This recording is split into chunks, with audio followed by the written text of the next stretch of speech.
Hey everyone! Welcome back to Speak English with Mishu. I'm Emily, and I'm so happy you're here with us today. And I'm Liam. How's your week been, Emily? Honestly, it's been a mix of stress and courage. You know what happened? I finally tried thinking in English during my class instead of translating from my native language. At first, I was nervous, my brain froze, but then something clicked.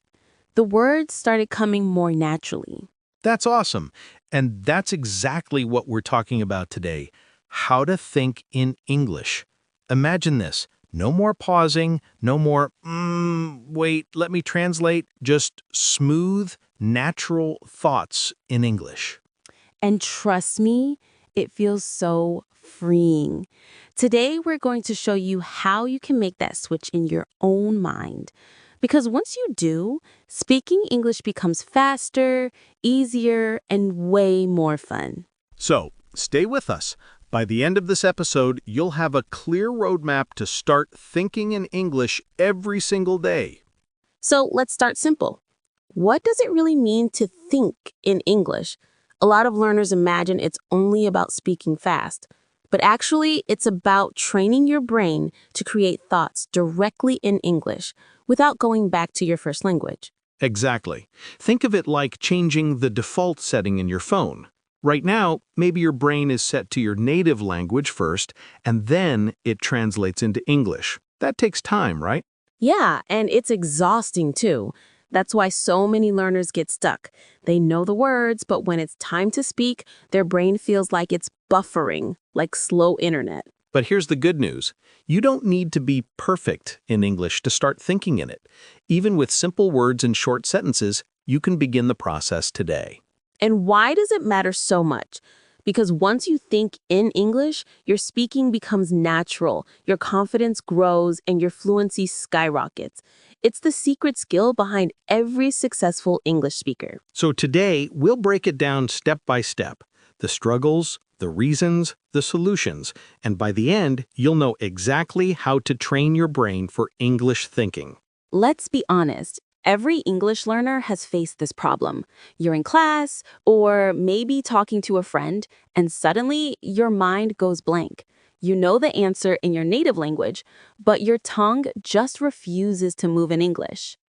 Oh yes, I've seen that so many times. Learners whisper to themselves first in their language, then try to translate word by word. But by the time they finish, the moment has already passed. Exactly. And that moment feels so frustrating. You start asking yourself, why can't I speak faster? Why do I always freeze? Am I not good enough? And those negative thoughts build fear. Some students even avoid conversations because they're scared of sounding slow or making mistakes. But here's the truth. The problem isn't your intelligence. The problem is the process. You're still depending on translation instead of training your brain to think directly in English. And that creates a cycle. You translate, you get stuck, you lose confidence, you avoid speaking, and your fluency doesn't grow. I remember before I started practicing, I wasted so much energy on translation. By the end of the day, I felt mentally tired, even if I spoke only a little English. And if you're listening right now and nodding your head, don't worry, you're not alone. This is one of the most common struggles for English learners everywhere. So, why does this happen? Let's look at the real causes, both emotional and logical. First, the emotional side. Many learners feel nervous. They're afraid of being judged, of making mistakes, or of sounding less smart in English. Yes, fear is powerful. It can block your mind like a closed door. Even if you know the words, anxiety makes it hard to find them when you need them most. Then, the logical side. From childhood, your brain has been wired to think in your first language. It's automatic. When you start learning English, your brain tries to take a shortcut. Okay, let's think in our language first, then translate. But that shortcut is actually a trap. Translation takes extra time. It breaks the flow, and it makes conversations stressful. Another logical cause? Lack of exposure. If you only use English in class, but never in daily life, your brain doesn't get enough English moments to rewire itself. Exactly. Think of it like exercise. If you only train once a week, your muscles won't grow. The brain works the same way. Without daily English input, your native language stays the boss. And one more thing, habits. Many learners don't even realize they're silently translating. It becomes a habit so deep that they think it's normal.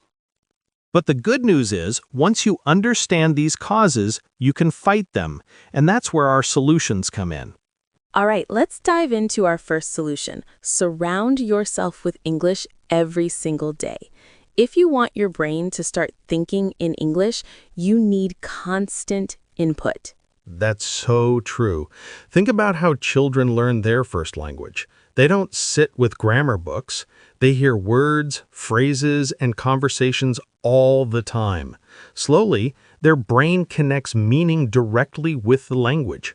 Exactly. So for you, it means choosing English as much as possible. Watch movies or YouTube in English. Listen to podcasts. Even change your phone language to English. And here's a simple trick. Start labeling things around your room in English. For example, stick a small note on your mirror that says mirror, or on your fridge that says fridge. Every time you see it, your brain gets used to connecting the word to the object without translation. I used to do that. I had sticky notes everywhere, my desk, my bed, even on my toothbrush. And slowly, the English words became natural. The key here is consistency. The more English your brain hears and sees, the faster it will stop depending on your first language. And remember, it doesn't have to be boring. If you love music, listen to English songs. If you love cooking, follow English recipes. Make it part of your lifestyle. Yes, don't just study English, live in English. That's the first step to rewiring your thoughts. Our second solution is use simple English to talk to yourself. This may sound funny, but self-talk is one of the most powerful tools to start thinking in English. Oh, yes. You don't need a partner all the time. You can practice with yourself.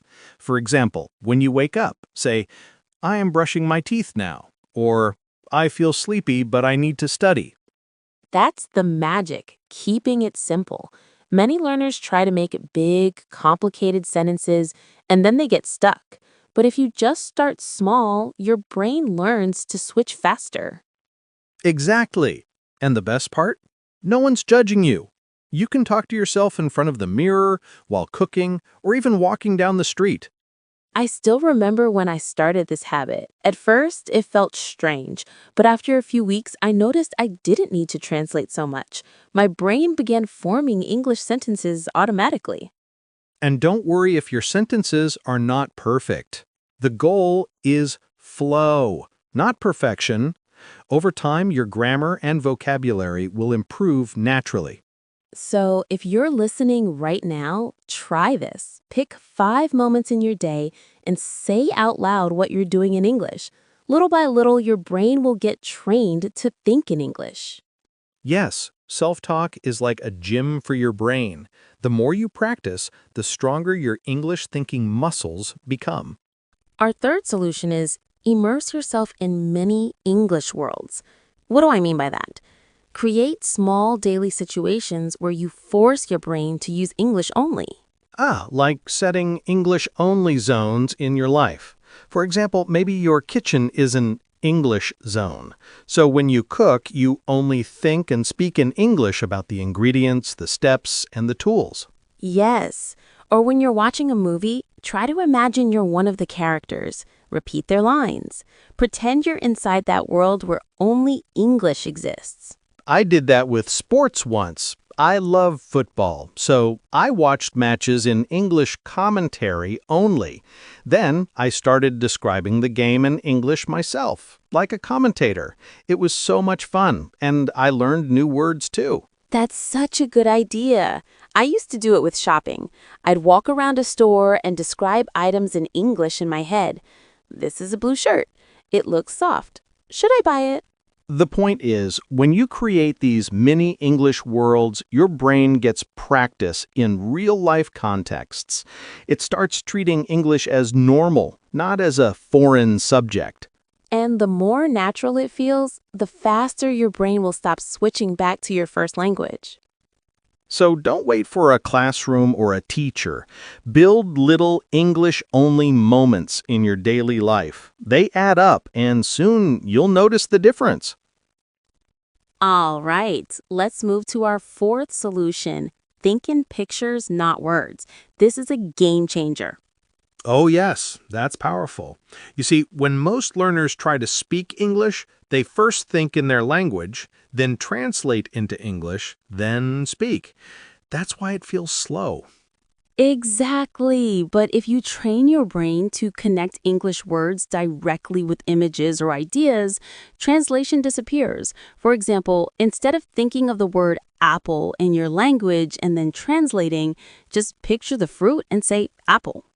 Right. This works really well with actions, too. If you see someone running, don't think, okay, in my language it's this, and in English it's run. Just look, picture it, and immediately say, run. I remember when I started this practice, I looked around my room and forced myself to name things in English without any translation. It felt strange, but soon it became natural. That's because your brain learns faster with images. Children do this, too. They see a dog and they just hear dog. They never translate. It's direct. And you can practice this every day. When you're outside, look at cars, trees, people, and silently name them in English. Even better, make small sentences. The boy is smiling. The car is red. The more you practice thinking in pictures, the closer you get to true English thinking. No more middle step of translation. Now, let's be real. This journey isn't always smooth. Even if you try all these solutions, there will be obstacles. One big one, impatience. Learners often expect to think in English fluently within a week. Oh, yes, but the brain doesn't work like that. It needs time to rewire. If you push too hard, you might get frustrated and give up. Another obstacle is fear of mistakes. Many learners stop themselves mid-sentence thinking, what if I say it wrong? But guess what? Mistakes are not the enemy. They're part of the process. Absolutely. Every mistake you make is proof that you're trying, and each mistake helps your brain adjust and learn the right way. Then there's lack of consistency. Maybe you practice for 2 days, then stop for a week. That breaks the habit and slows your progress. The solution? Small daily steps. Even 10 minutes of self-talk or English input is better than nothing. Think of it like brushing your teeth. You don't skip it for a week, right? And let's not forget the inner critic, that little voice saying, you'll never be fluent. You have to fight it. Replace it with encouragement. I'm learning. I'm growing. I'm better than yesterday. Exactly. Obstacles will come, but if you stay patient, consistent, and positive, you will overcome them. Thinking in English is possible for everyone. It just takes time and practice. All right, Liam, let's do a little role play to practice thinking in English. Imagine we're at a cafe. I'll start. Perfect! Go ahead. Hi, Liam. I'm thinking of ordering a cappuccino. What about you? I think I'll have a latte. By the way, have you tried their chocolate croissants? Not yet, but they look delicious. Maybe I'll take one too. Should we sit by the window? Yes, that sounds perfect. I love watching people walk by while enjoying coffee. See how easy that felt? We didn't translate anything. We just thought in English and responded naturally. And you can do this alone too. Just imagine a scenario and speak both sides of the conversation in English. It's a great way to train your brain for real-life situations. Exactly. The more you role play, the faster your English thinking improves. Cafes, shops, airports, any situation works. And remember, don't worry about mistakes. The goal is fluency of thought, not perfection. Practice this daily, even if it's just for 5 minutes. Your brain will start switching to English automatically in real conversations. Now, let's boost your English with some practical words and phrases from today's episode. I'll start with the first one, flow. Flow means smooth, uninterrupted movement. For example, when I think in English, my sentences start to flow naturally. Next, self-talk. This is speaking to yourself in English to practice. I do self-talk every morning to improve my fluency. Third, immerse. It means surrounding yourself fully in English. I immerse myself in English by watching movies and listening to podcasts. Fourth, rewire. This is when your brain learns a new pattern. Daily practice rewires my brain to think in English. Fifth, mini world. This is a small English-only scenario you create. I make a mini world in my kitchen and speak English while cooking. Sixth, translate. Remember, this is the process we want to reduce. I try not to translate. I think directly in English. And finally, habit.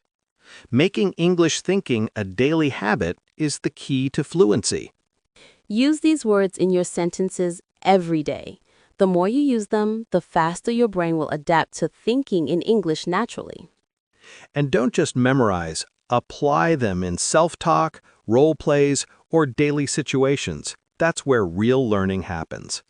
Wow, we've covered so much today. Let's quickly recap. First, surround yourself with English every day. Second, practice self-talk. Third, create mini English worlds. Fourth, think in pictures, not translation. And remember, obstacles like fear, impatience, and mistakes are normal. What matters is staying consistent and patient. Every small step counts. The key takeaway: thinking in English isn't about perfection. It's about practice, exposure, and mindset. The moment you start training your brain, speaking becomes easier and more natural.